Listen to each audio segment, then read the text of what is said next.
grade. It's fantastic to be here at Belmont Primary School today with Labor's Senate team, including Joe Bullock and Louise Pratt. Also accompanying us today is hard-working local state member of Parliament, Sam Rowe. Today we're visiting Belmont Primary School because we are concerned that Tony Abbott wants to be a federal Prime Minister in the mould that Colin Barnett is a state Premier. We are concerned that education cuts are occurring in Western Australia, and that if Tony Abbott gets a rubber stamp in his Senate, then we'll see further cuts to Western Australian schools. Tony Abbott's the one who introduced state issues by saying he models himself on Colin Barnett. Colin Barnett has got rid of 350 teachers, 350 school assistants, $183 million taken out of schools. In human terms, it means that the school behind me, Belmont Primary, is losing $47,885. What this means for the remarkable students, the remarkable kids here, and their hard-working parents and hard-working teachers, is less books in the library, less instruments, musical instruments for the kids to learn on. It means that there'll be less one-on-one time. Every parent in Western Australia knows that if their children get extra one-on-one time with teachers and teachers' aides, the children's learning outcomes will be a lot better. We are concerned that education cuts will be one of the features of the upcoming federal budget. We are concerned and alarmed that the Abbott government has had the Commission of Audit, or the Commission of Cuts report now for 2 months. They've even now got a final report. They will not tell Western Australian parents and teachers what cuts are in store for their kids. It is ridiculous that on one hand Tony Abbott says he'll give some money to Western Australia for education. On the other hand, he gives the green light to Colin Barnett to take existing state funds out of Western Australian schools. This isn't good for the children of Western Australia. If Tony Abbott does not trust Western Australians with a Commission of Audit, why should Western Australians trust Tony Abbott? Happy to take questions, thanks. Labor's primary vote. Don't you think that voters will see this as a cynical stunt, highlighting state issues in a federal campaign? I think the cynicism is that Commission of Audit, which the Abbott Liberal government's commissioned, where they know what cuts they're thinking of, but they won't tell people. There are very few things more cynical than a Prime Minister of Australia asking people to vote for him 1 week when he knows what he has in store for them but won't tell people. It was the Prime Minister, Tony Abbott, who said that he wanted to model his government on the Barnett government. It wasn't Labor who put the words into Tony Abbott's mouth. They came out of the Prime Minister, Tony Abbott. He said, I want to be like the Barnett government. Well, what that means for Western Australia is he wants to be like a government who's cut 700 people from the education system, who takes away resources from Western Australian schools. The right direction for this country in the future doesn't involve cutting teachers, teachers' aides, resources for the kids so they get that one-on-one time so that they can be the best they can be. The Prime Minister has guaranteed funding for the first 4 years of the Gonski Education Plan. Beyond that, not so certain, but would you commit to guaranteeing those funds in years 5 and 6? Yes, we have committed. We understand that the prep children here, or the year 1 and 2 children here, are still going to be at this school in more than 4 years' time. Parents, when they raise their children, don't make decisions based on the media cycle or the 24-hour news cycle. Parents are DNA hardwired to make sure their kids get the best start in life and they reach adult life resilient, happy, with a strong education. Parents in Western Australia need a federal government and federal Senate team who share the same long-term plans for their children that the parents have for their children. So you have committed and you still will commit to the next election for those years 5 and 6? Yes. And that'll cost, I think, about $7 billion additional. Is that you're prepared for? We budgeted for this when we were in government, and furthermore, what does it cost Australia if we shortchange our kids? But if there are cuts, don't you agree the government is doing the right thing by trying to rein in the deficit? Oh, first of all, you've got a confected budget emergency by the Abbott and Hockey Liberal governments. They have said they don't intend, for instance, on foreign aid, they've said they have no intention in the immediate future of achieving the targets of 0.5% of gross national income, which was the foreign aid target. Yet in their mid-year economic statement they released at the end of last year, they've got a bogus target in there by 2017-18. So what they're doing is they're creating straw men targets and then they're going to cut them away. But what they've done is they have no intention of achieving that target, yet they actually are pretending to inflate the deficit so that they can justify their sense of emergency. You tell a government by the priorities it chooses. You can tell the Abbott Liberal government by the priority that they are giving the green light to cuts in education at the state level. You tell the choices that a government make. We all pay our taxes to governments, and we all want governments to make choices which are in the benefit of the many, not just the few. So what we have here is the Abbott Liberal government is making a choice that it will downgrade its support for education compared to Labor. Mr. Shorten, the Liberals are saying that the Liberals are shifting their blame on recent budget cuts. What do you have to say about that as a whole? Oh, well, when will the Abbott government recognise they're no longer an opposition, they're a government? They've been in power now for the best part of 6 months plus. They've got a hidden report which they won't tell Western Australian voters about. They've got the wrong priorities. On one hand, they'll give millionaire parents an extra $75,000 to have a baby, yet they'll cut payments to orphans of military veterans. On one hand, they say that there's a budget emergency, but on the other hand, they're coming up with schemes which are not going to, with this paid parental leave, which clearly are extravagant gold-plated schemes. We want to see funding for education. We think that education, cutting resources, tens of thousands of dollars at Belmont Primary School, doesn't help. You see Joe Hockey giving lectures that people have to do the heavy lifting.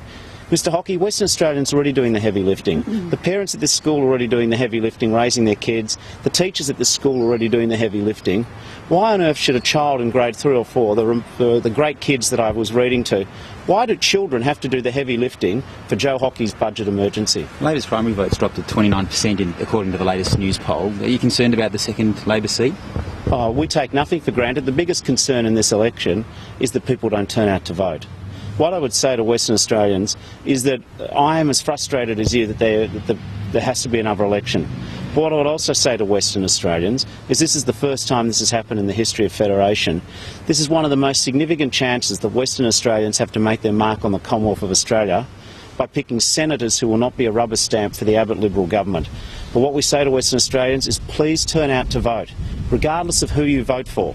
And maybe this is not even in my interests, but if you want to vote for another party, we would rather you vote for Labor, but I would rather you vote than don't vote. What we can't afford to do is hand away the Senate to Tony Abbott's Liberals merely because people couldn't be bothered voting. One of the biggest problems for WA is the GST carve-up. Can you commit to a revamp of the GST carve-up that would give at least some money back to WA? And what do you think of the proposal for the reduction in the threshold for the GST on imported goods? Well, there's a couple of issues there, so I'll just go through each of them piece by piece. First of all, in terms of the GST, and indeed just general states funding across the nation, there's a Commonwealth Grants Commission, which is an independent process. I believe that when you get something as complex and vexed as who should get what, it's better to have that process done at arm's length, and I remain a constant supporter of an independent process to make some of those decisions on the allocation of resources across Australia. In terms of the GST online, it was John Howard who introduced an exemption for GST on goods purchased overseas when they brought the GST, and it was set at $250. It was Treasurer Joe Hockey who it was Peter Costello who increased it to $1,000. Now what we see is the increasing prevalence of online. We see that small businesses in the high street are feeling some real pressure that people can go online and buy their items cheaper. But of course you have to balance against that. You've got consumers who are able to beat cost of living pressure by being able to try and secure the best deals possible. It's not a simple issue. We are interested to see what the government comes up. We recognise very clearly that there are competing pressures. You've got people who purchase online who will be very frustrated if there's a new tax on them, and the Abbott opposition specifically made an election promise not to tamper with GST. But this is an ongoing issue. I don't think there is a simple answer, and we will see what the government comes up with. I'm on the topic of climate change, and your report says Australia faces increasingly frequent and more intense floods as a result of climate change. What do you think the government should do, and what would you do? Well, the federal government's first got to accept, the Abbott Liberal government has first got to accept that climate change is real. We know that they've got an expensive direct action policy which will pay polluters to pay. There's no serious economist anywhere supports the Abbott government's measures. What we see is just like they want to give millionaires an extra $75,000 to have a baby.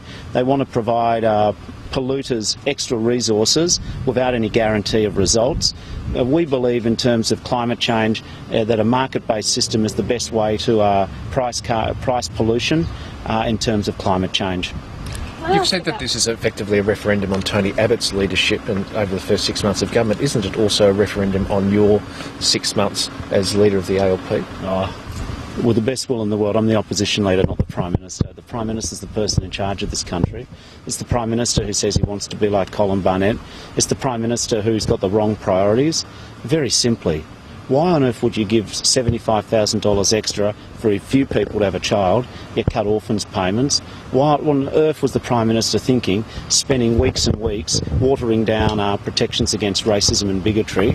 And what on earth was Tony Abbott thinking, creating new honours in Australia rather than focusing on jobs and creating new jobs for Australia? This is a government with the wrong priorities.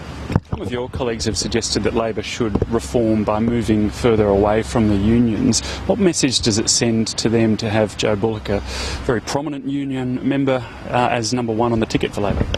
First of all, David, I don't know if you got to see my press club speech last week. What I made very clear there is that I'll be leading a push within the Labor Party to modernise our relationship with trade unions. But I think in terms of Joe Bullock, the idea that someone's got up every day for 35 years to represent low-paid workers is exactly the sort of people that you want to see standing up, making sure that people in the retail sector have a voice in the national parliament, not just people from Tony Abbott's fairly narrow gene pool. What about these allegations of a slush fund, though? That's not a good look at the moment, is it? Are you talking about Australian Water Holdings, Senator Sinodinos? I'm talking about the story in the Weekend Australian about the slush fund. I understand that Joe Bullock's answered those questions already. Do you support the government's decision to cut free immigration advice for asylum seekers? This is a government who wants to divide Australia into goodies and baddies. What I would say to the Abbott government is focus on education, focus on health, focus on jobs. Do you acknowledge that more work should have gone into the NDIS, that it was launched too early and isn't sustainable in its current form? I am not going to join the Liberal chorus attacking the National Disability Insurance Scheme. The National Disability Insurance Scheme is about empowering the lives of hundreds of thousands of Australians with disabilities and their carers who've been effectively exiled in our own country. I am revolted by the fact that the Abbott government, since they've got in, has had nothing good to say about the National Disability Insurance Scheme. It's all being on the never, never. The Abbott government is playing dangerously with the hopes of hundreds of thousands of people with profound or severe disabilities. The Abbott government before the election was just like they were going to be on a unity ticket on education. They've broken those promises. Just like they were going to be on a unity ticket about disability reform. You can see them walking away from those issues. I have no doubt that the Abbott government can't be trusted when it comes to standing up for people with disabilities and their carers. Thanks, everyone. Thank you. See you soon. That's the opposition leader, Bill Shorten.